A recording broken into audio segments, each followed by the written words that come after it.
Hello world, from whichever time zone you're catching me from. My name is MD90 and welcome to my YouTube channel. If you're not subscribed to the channel, make sure you hit that subscribe button, turn on the bell notification to all so that you do not miss any upload that comes up on the channel. And the easiest way for you to navigate the channel, because we put out a lot of content, is head to the playlist and you'll find all various things that we're doing here curated for you based on your interests. So we've got the Kutka podcast, we've got the Tishimi production. These are movies, actually, short movies that you can find on that playlist. And news and trends.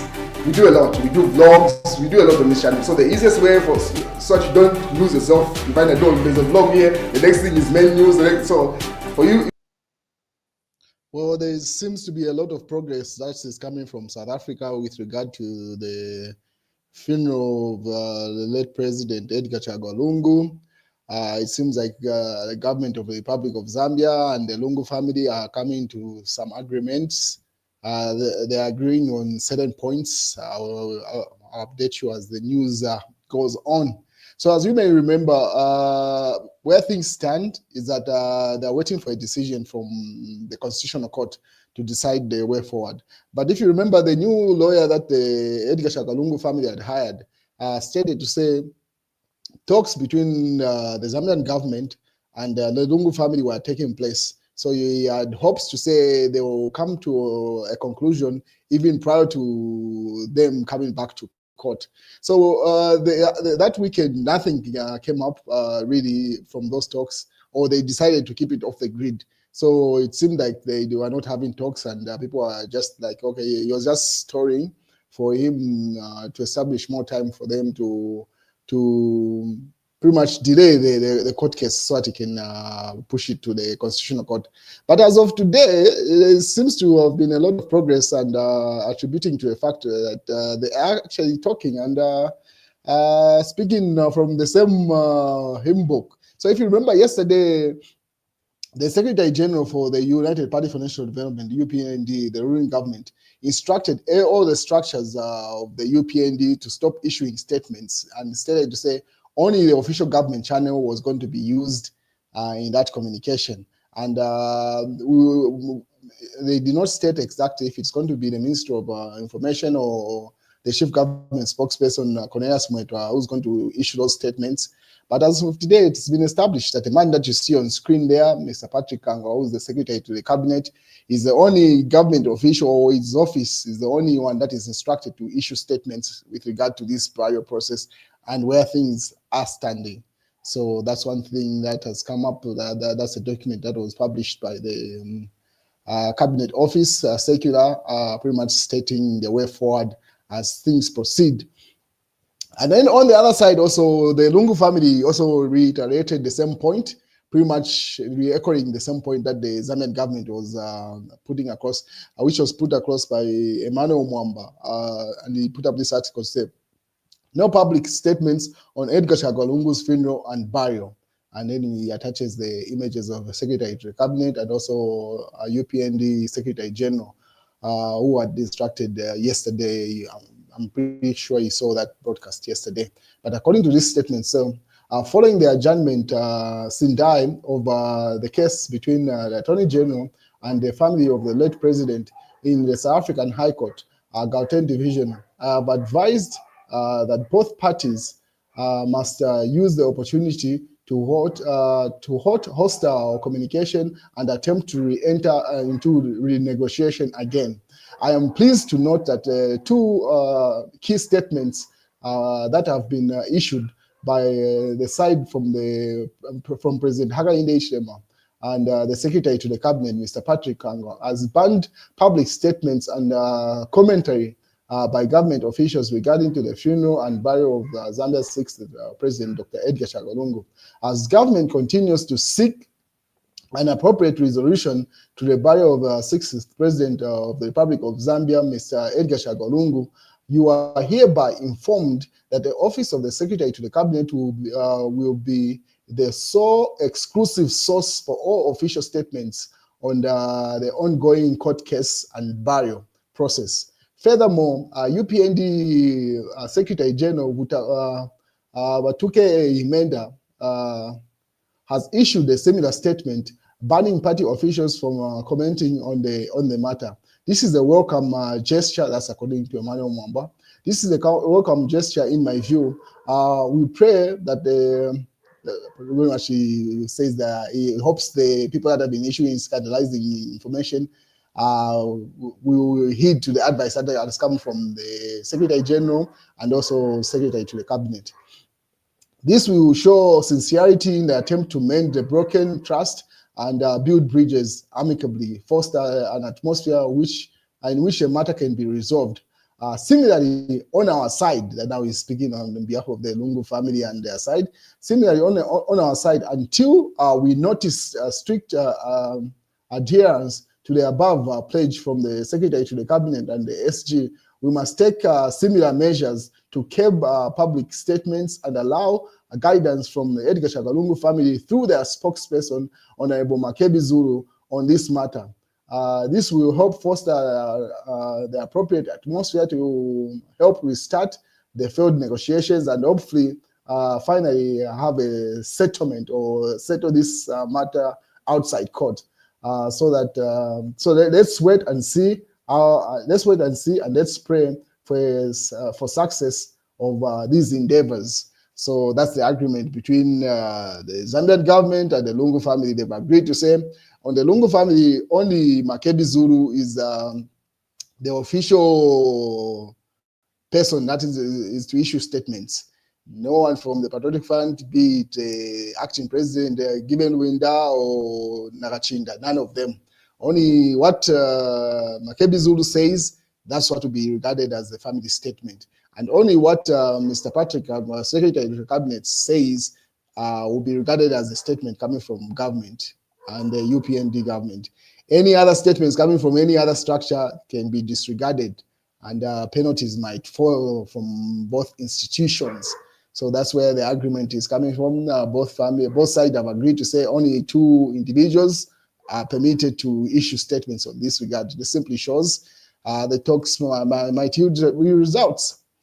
But on the other front, it seems like there is tension, as tension rises, according to Mashake Akashambata. He put up an article to say, tensions rise as some push Tesila Lungu to contest 2026 presidential elections within the Patriotic Front.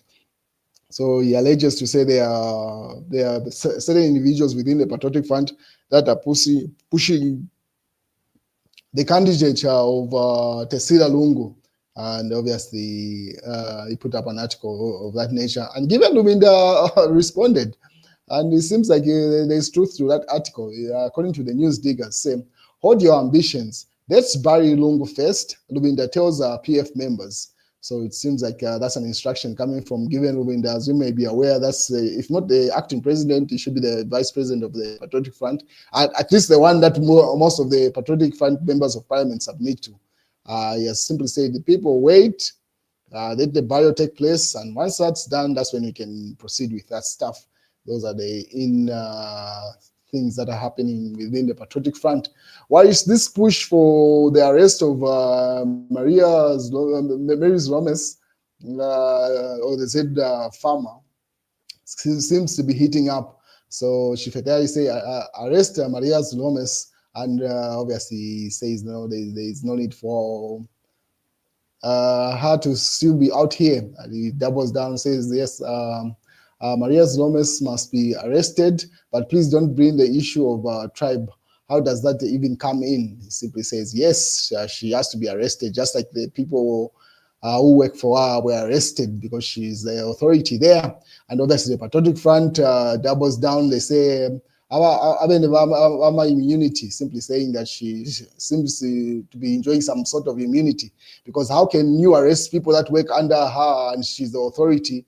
And they alleged to say, according to the video that has been circulating, the voice that you hear in the background is alleged to be her in there.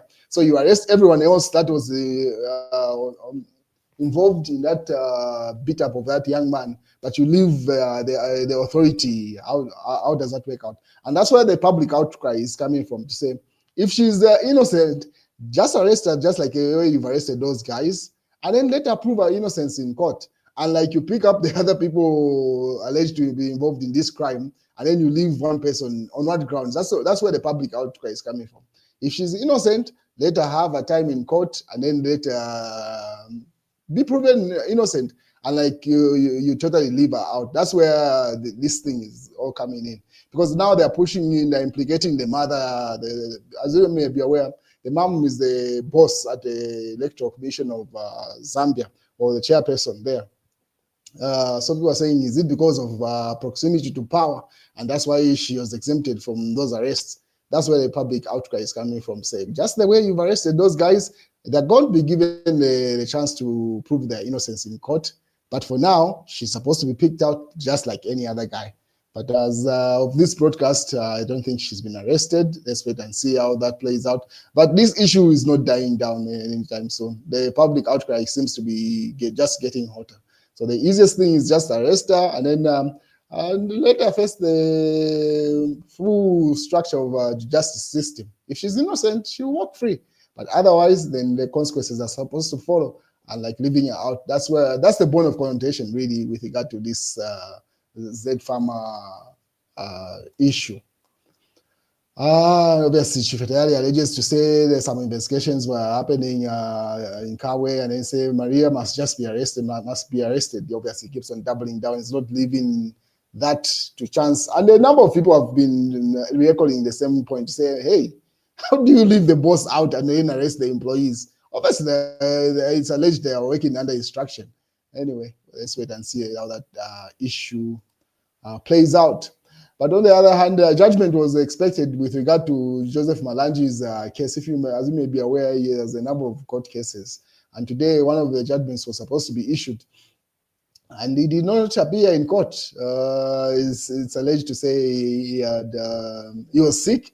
And according to Chief I think Malangi, Wapola, kuli sick note. The court American fake doctor has been summoned. So according to Chief the doctor that had issued the Malangi's sick note was summoned by the judge, simply saying he needs Joseph Malangi to appear before the court so that the judgment may be rendered.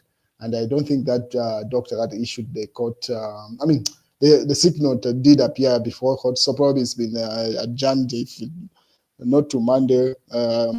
Sure, a new date to be announced. But at this point, it's simply delaying the inevitable. If he's likely to be found guilty or innocent, might as well just get it over and done with. Maybe he's hoping to do it on a Monday so that he can apply. Is it for bonds or bail? Because if it was today, he would have spent the entire weekend in police cells. So maybe that's a strategy. But for now, according to what was presented in court, Joseph Malangi was sick, and that's why he wasn't in court. But the judge refused that and demanded to say, if not him, let the doctor that issued that sick note appear. A doctor now, according to what he says, he alleged that even the doctor himself says he needs a doctor to write him a sick note like he did for Malangi, because magistrate wants him in court. So when the magistrate demanded the doctor that issued the sick note appear, Shifetari alleges to say that even the doctor himself got sick. And obviously just doubling down on the same issue there.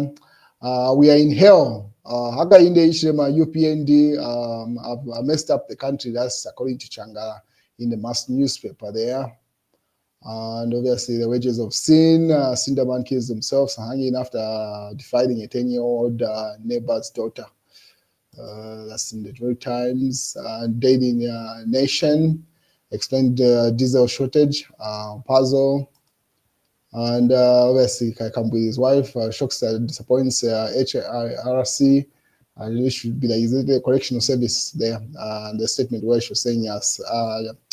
Husband isn't receiving the right medical treatment he requires in prison. And then on the other hand, Calabar can't be giant with 3 votes in by-elections, Mohabi. So Mohabi has been striking at Hari Calabar, but I understand where Mohabi is coming from. Calabar has been speaking a big game, but with very little results to show for it.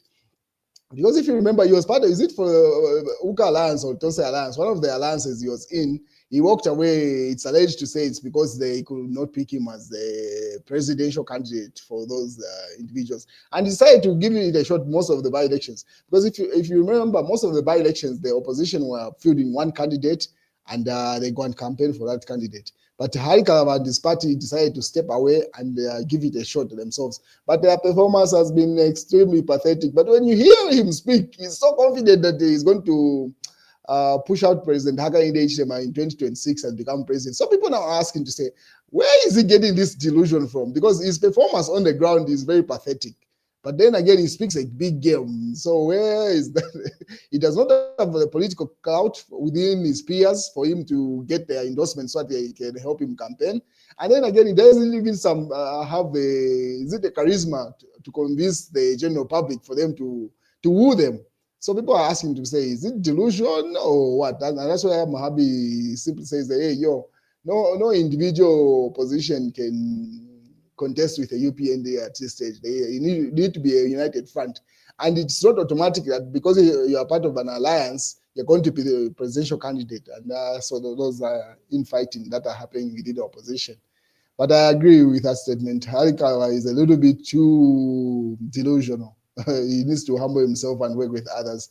His performance has nothing to show to say, yes, this is the guy that we can rally behind because he has the groundwork or strong base on ground. His performance is extremely pathetic. So there's need for humility, and he should be willing to work under whoever is going to be picked in that alliance. If not, let him keep on playing with himself. But really, there's nothing to show for it. If you look at their past performances,